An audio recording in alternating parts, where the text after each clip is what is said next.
Alright, Stephanie, as we're watching our backstroke here from the front, we can see that we've got a nice straight arm recovery here as we start out. And look how that wrist is bent just a little bit, slightly to the right. Want to make sure that you keep your forearm and your fingertip, if you go straight down, all should be in one line. Once you bend that wrist one way or another, you break that position, and you don't want to do that. Keep that arm straight, keep your fingertips straight, and reach up for the stars.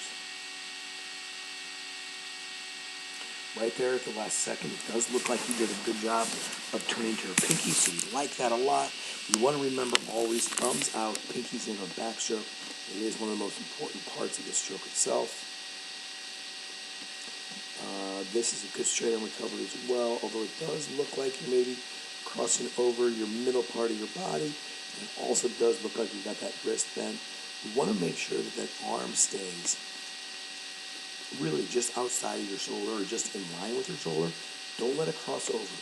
If you can see it go in front of your face, that's what we mean by crossing over. So you want to make sure that your hand stays just in line or just a little bit on the outside of that right shoulder. Hand entry here. So here's the center of your body, and you can see pretty clearly that that hand is crossing over. If you raise your hand right now where you're sitting, and just keep it straight up in line with your shoulder, that feels probably pretty good. But now if you start to bring that arm closer to your ear and start to cross over, you should start to feel a little bit more discomfort in that shoulder. And that's what we want to be careful, because over time that discomfort becomes pain. Definitely going to work on that wrist entry. I don't remember if you were at practice the other night. I think you probably were, but we were showing the Chloe Sutton video where she talks about keeping your wrist in line and think about where the paddle is. When you bend that wrist like that, you're breaking that paddle and you're really not helping yourself out. You want to make sure you keep that wrist a little bit straighter, okay? Nice steady kick up there. It's not too bad. I would like to see you lift your hips up just a little bit, make that kick a little bit stronger.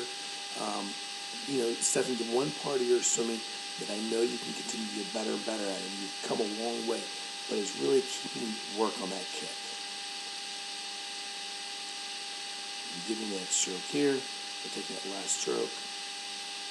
Good job of pulling over. Great job right here. I love the distance your feet are separated. That looks perfect, okay? As your feet come to that wall, good job of getting in. Little long holding your streamline. We don't really want you to hold it about 4 seconds, really no more than 2. 2 seconds will give you about half a body length, your body length off that wall. If you start to hold it too long, what happens is you slow down, and then your dolphin kicks become less effective.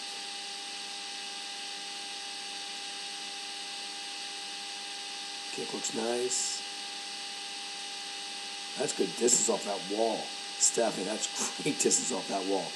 But as you see here, your head's up and you have to start that breakout. So do try to get that arm up a little bit quicker in the breakout swim itself. But really nice job.